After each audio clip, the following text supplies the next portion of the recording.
Hey everyone! Today at the Providence Garden we are going to talk about compost and compost tea and make a little batch.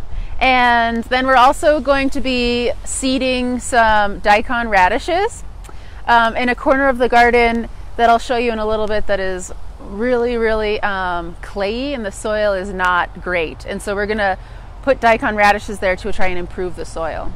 So first off, we have our 3-bin compost system here. You can see the middle bin has had a lot of weeds grow in since the spring. But on the left we have our scraps. So we put food scraps, dandelions that haven't seeded, and other plants that we didn't plant or we pulled from the gardens. And then as it breaks down, we transfer it from one bin to the next. It's called turning compost, which just means like a fancy word for shoveling your compost, your stinky compost, into the next bin and letting it sit and break down. So in this last bin, we have some broken down compost. And I also have a 5-gallon bucket full of water that we're going to make our tea with. For our size of garden, we have this big plastic drum that we are going to use to make our compost tea for this size garden.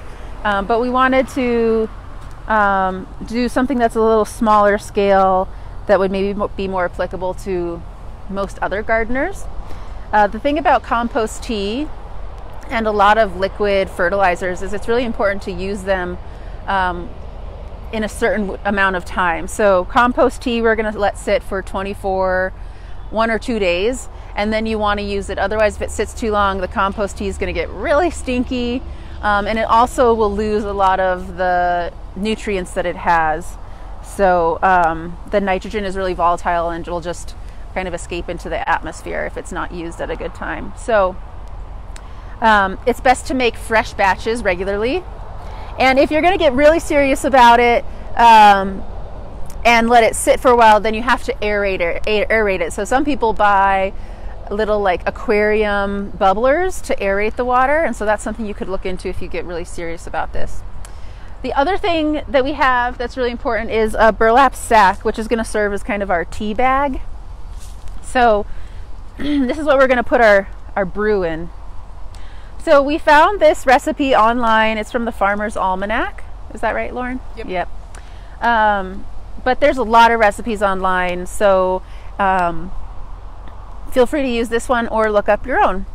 So it tells us to do, for a 5-gallon bucket, that we need 5 cups of compost. So I'm going to eyeball this with my shovel here.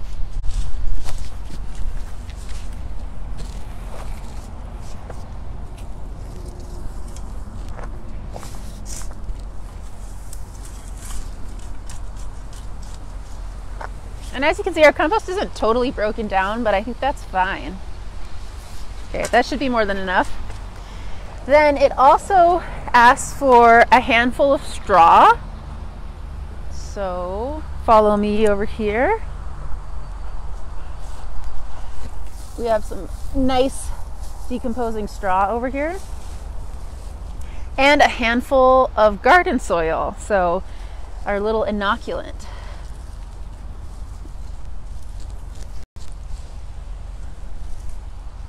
Okay, I put 2 handfuls in, but oh well. Felt like they were small handfuls. So we've got everything in our burlap sack here. And I mean, realistically, I don't think you have to use the burlap sack, but our plan is to, once this is brewed, is to put it in a watering can and then water our plants with it as like a liquid fertilizer. And our watering can has really small holes, so I think the straw and all these particles would get it clogged. So if you don't have this, you could definitely get by without, but if you do have some sort of mesh, or even like, I'm sure like an old pillowcase or something like that could work too. And then this is going to overflow a little bit, but we just put it in our 5-gallon bucket, and I'm going to kind of make sure it gets all wet. Yep. And we're going to let this sit for 24 hours. The recipe we found also recommends a dash of liquid fish fertilizer, which is one of my personal favorites, so I'm gonna do that. This is another like high nitrogen fertilizer, and that's that. So you won't be able to see the end product, but it's going to get nice and brown and stew, and we're going to put it in our watering can and then water our plants. And anytime you add a liquid fertilizer, make sure that you water your plants first and then apply the liquid fertilizer. You don't want to water after applying the liquid fertilizer, because it's going to wash it off. And if possible, the best time to apply liquid fertilizer is on a cooler day, especially in the morning. Plants can absorb some of the nutrients in liquid fertilizer through their leaves as well as their roots. So if it's a cool day, their little stomatas are going to be open. So that's compost tea. It's super easy, and it's one of the most affordable fertilizers out there. I mean, this is just our own veggie scraps that we've made compost with. And now we're going to have more or less unlimited fertilizer for the veggie garden. Okay, so let's go to this corner that I was talking about that had really bad soil, and I'll tell you a little bit about that.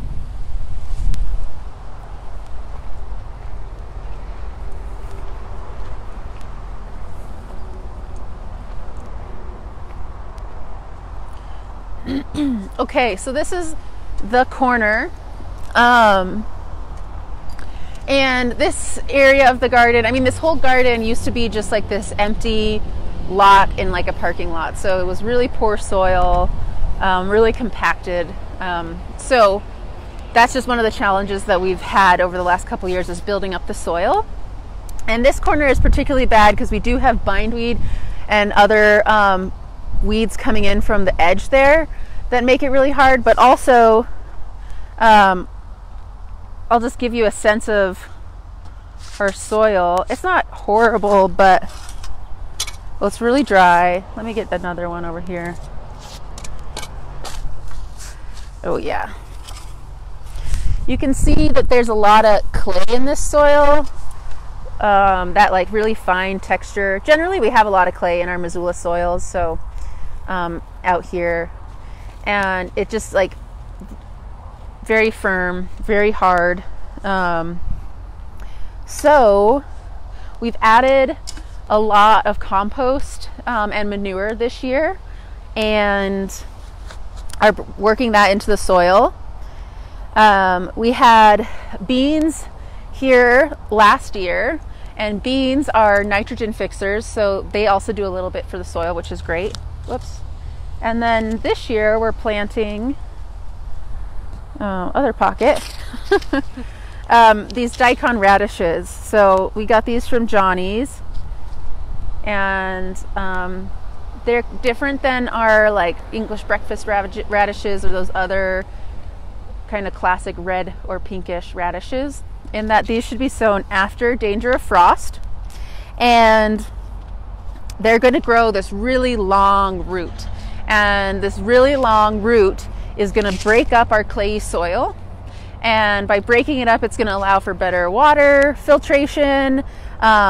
One thing that you can do is we can harvest these and eat these, but if we chose to leave some in the ground, they're going to break down, and then that radish is going to break down and add all this organic material into the soil, and so it's going to help soften it up in that way too. Yeah, the way that you would sow these is very similar to carrots, which if you check our Facebook Live from last week, we sowed carrots right here. So it's very similar to that. They, let's see.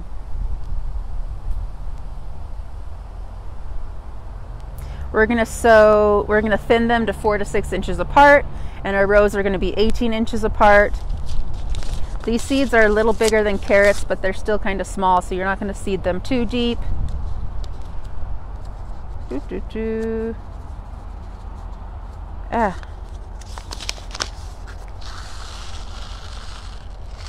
There's the little radish seeds.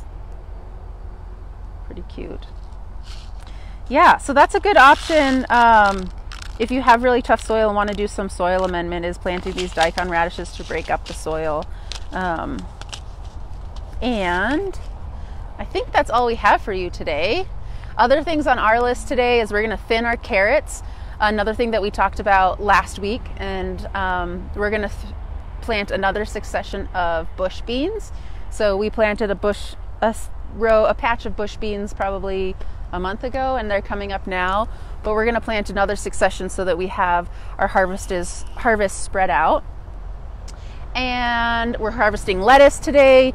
Definitely don't let your lettuce go too long because it will bolt with the weather as it gets warmer and warmer. And bolting means when it shoots up a flower head, and the minute it starts bolting, it's going to get the leaves are going to taste really bitter. So harvest your lettuce.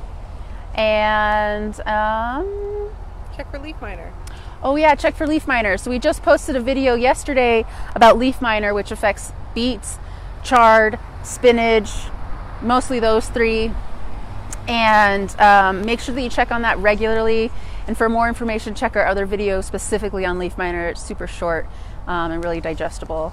And that's all we have at Providence Garden. We'll see you guys next week for more planting and weeding and pest control in our garden. Thanks.